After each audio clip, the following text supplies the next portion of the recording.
Welcome to Across the Desk.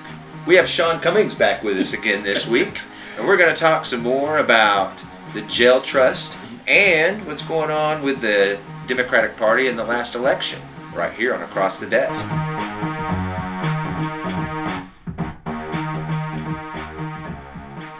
Sean, yep. Welcome back to the show. Thanks, man. I appreciate you having me. Yeah, always. It's always great to have you on. I always love having you on. Thank you. And it always flows so well when I have you on. It's just good talk. Yeah, it is. It's always great. Yeah. So, what's been going on the last couple of months with you? And first, before we get too chaotic into all the stuff that's been happening, because you're a really busy guy with, you sound like nuts, me, right? ADHD, 20,000 irons in the fire, and But I'm juggling, man. Juggling it all.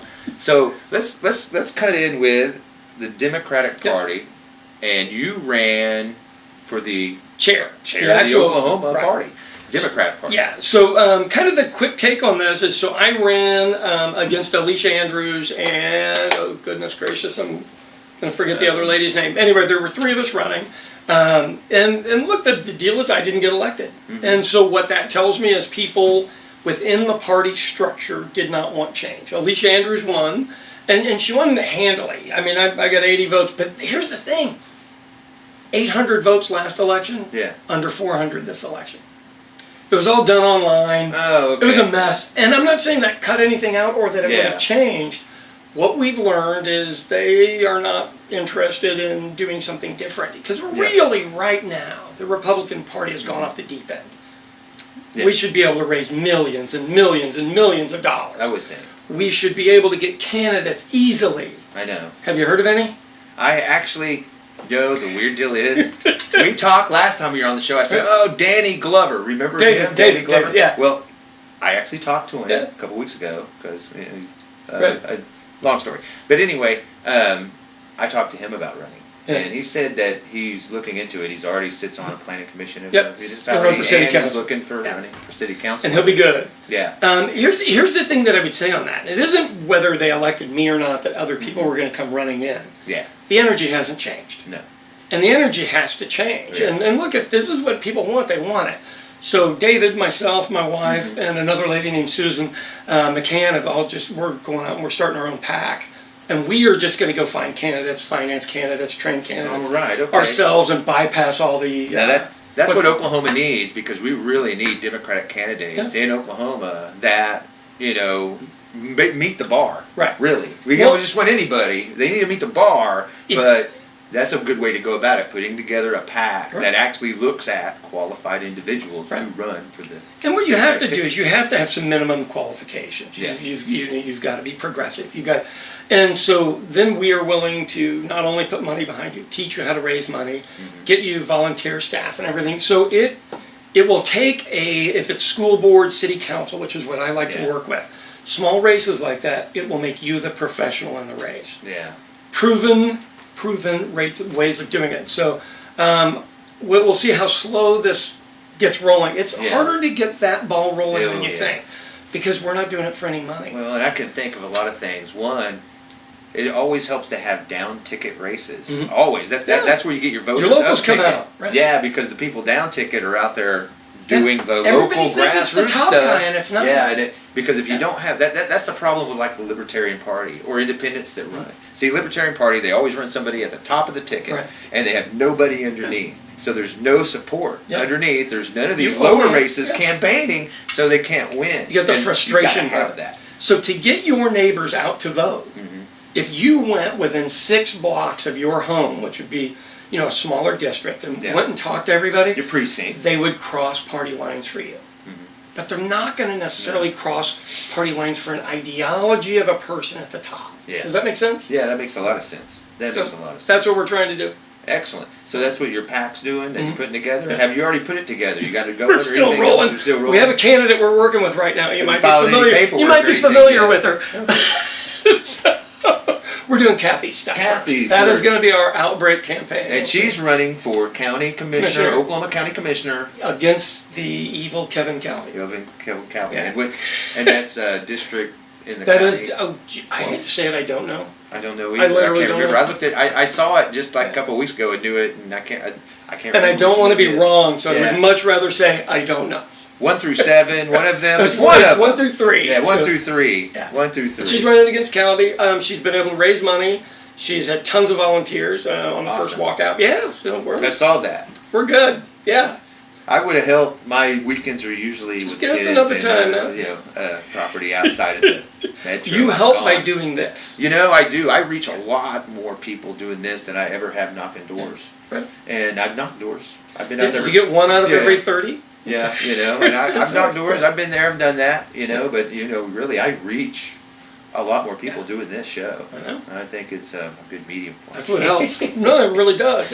Yeah. Everybody's got their shtick. And so I had this cop one time, I was outside the jail and I was doing one of my videos. And he goes, "What are you doing?" And I said, "Look, only 5,000 people will see this, but it's going to be the right 5,000. Yeah. And they're the decision makers within our county Yeah. or our city." I said, "They don't know what's going on down here. And if Yeah. I don't tell them, they don't have time for this. Yeah. They literally don't have time." Yeah. Yeah. Yeah, well, that's good, Good. Sean. I'm glad we have people like you who are very, have a presence and can speak well on camera to do the things you do and put that out on Facebook because people do watch it. They do. Man, I mean, then they Surprising. comment on your stuff. Right, it's Yeah, they do. surprising. Nobody gets to see my private messages. That's the real That's thing, the real where thing. they're insiders Oh, yeah. writing me going, "Hey man, I'm glad you're doing this. Mm-hmm. Look down this aisleway. Look down this block. This is Yeah. yeah." I get that too with this show. Uh-huh. People send, Oh, I hey bet. man, here's They don't wanna something you can publicly look at, say a this, that, word. yeah. So I got, but that and it's helpful. And the encouragement, hey man, I like what you're doing, keep going with it. And exactly like you're out there, you're very, go. I'm almost kinda aggressive guy, with it, man. yeah. Yeah. I did have one lady about a week and a half ago write me a letter, and she goes, "I love your restaurants. I just can't go to them anymore because of your negative stuff on Facebook." And I said, "I'm sorry. Well, maybe when this is all over, you can come back." And Yeah. because I said I'll always welcome you in. And then she wrote me again, and she's like, "Well, I just don't think it's productive." And I said, "Well, here's what we've accomplished." There you go. And then she wrote me back, and she was like, "Okay, I take back what I said." I understand it. Hey, look, the problem is if the most important thing in Oklahoma is our children. Yeah. That's what all of us say, right? That's why we're here. That's why we stay here. That's everything, right? Okay. Roots or family. So yeah. we're letting hundreds of thousands of kids 12 and under go to school unvaccinated? Yeah, I know. I mean, Insane. how is that we love our children so much? We're looking. So if I am willing to go step up for somebody else's child. Well, it tells you right here. This tells you right here the vaccine deal, the mask deal. It's all about politics. Yeah, and I'm going to say It has nothing to do with vaccines and masks. It has nothing to do with public health. It has nothing to do with caring about your kid or anything else. It's about raising a political profile and gaining political cash. Yeah. That's why they're doing what they're doing. Yeah. And it's kind of a gross, sick way to do it. It's tragic. The people getting sucked into it, I feel bad for, but I don't have empathy for them. Yeah. Because the information is available. You're choosing to go along with it. Yeah. I have always been a mask guy. I got my Yeah, third shot yesterday. Really? Yeah, because I've got got lung issues, so I was able to get my third shot yesterday. I had a knockdown drag out with Carol Hefner and some other guy that owns a restaurant on the south side at one of the county commissioners' meetings. They huddled around the microphone. Neither one wearing masks, and neither were any of their throng of Proud Boys that were with them. Literally, that was their crew. Really? Proud Boys. Yeah, nice people. But so I asked them to either move away from the microphone or put a mask on because of my lungs. Yeah. And they said, "No, this is where I'm sitting." Wow. That's just Nice how folks. disrespectful. There's no respect, and that's just how it is with those people. Them people. Them people. Well, I mean, I don't want to be stereotypical. Yeah, I do want to be stereotypical. These guys are jerks. Here's what's weird. So today's city council meeting, a bunch of women from Edmond, angry women from Edmond about making their kids wear masks and stuff at school, and you go, "You guys have already changed your policies. The breakouts are so high." Actually, what it is, it's these people go, "It's my liberty." Well, you know what?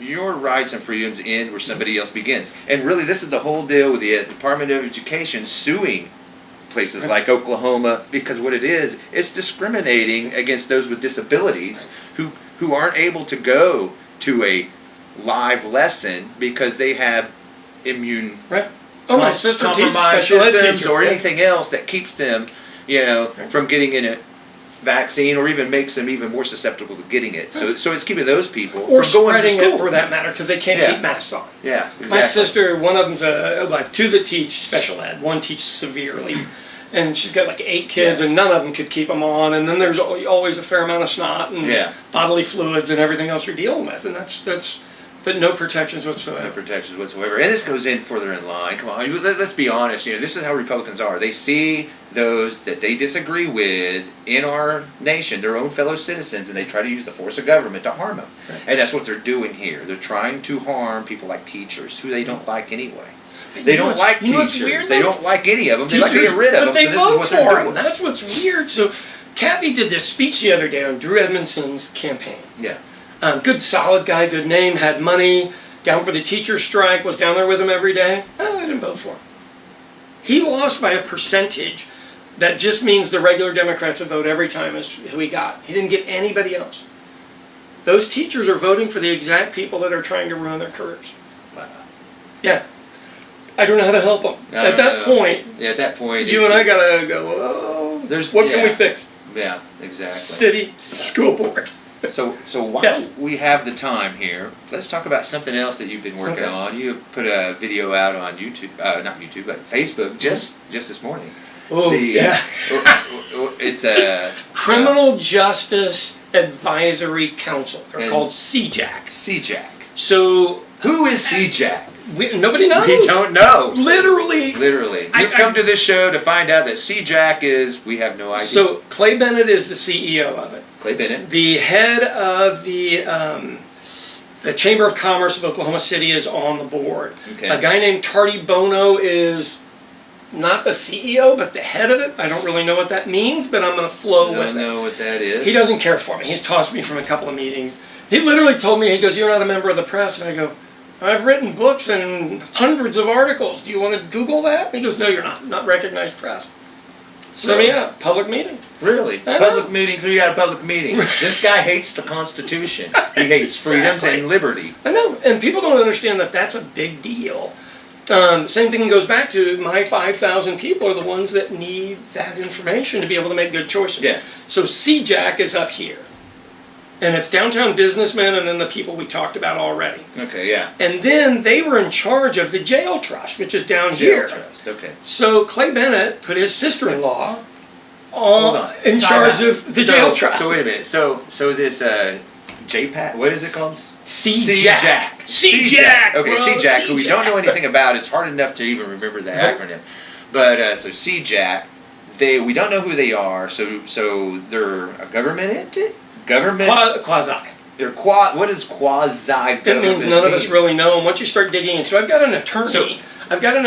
Looking to see whether the jail trust is legal. And this guy won the tobacco settlement. He's not a small-time guy. Yeah. So we've got paperwork and everything else on it. We're trying to figure out if the jail trust is not a legal government entity. You do not have legislative immunity then. Okay. If you are on there and you're a volunteer, like the old city manager of Oklahoma City, Jim Couch. Okay, yeah. Yeah, he's not getting paid to be there and he's not on government contract.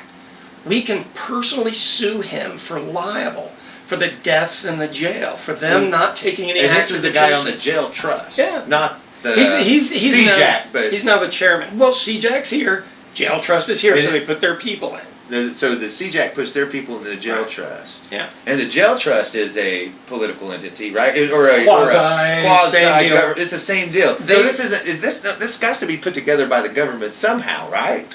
Elected officials somehow, somewhere in the county, somewhere in the city. The jail trust is here, and they rent the jail from the county who owns the jail, but then all of the commissioners have a seat on so that's where the political points come in and sit on that. Okay, and then but they're controlled by, why are they controlled by CJAC? Deep pockets. And we don't know if they're look, the only reason I say this is so I'm down there today in the old police building and an old jail, an old courts building. It's huge. It's like about a block and a half of square property. It's all fenced off, and they were tearing it down.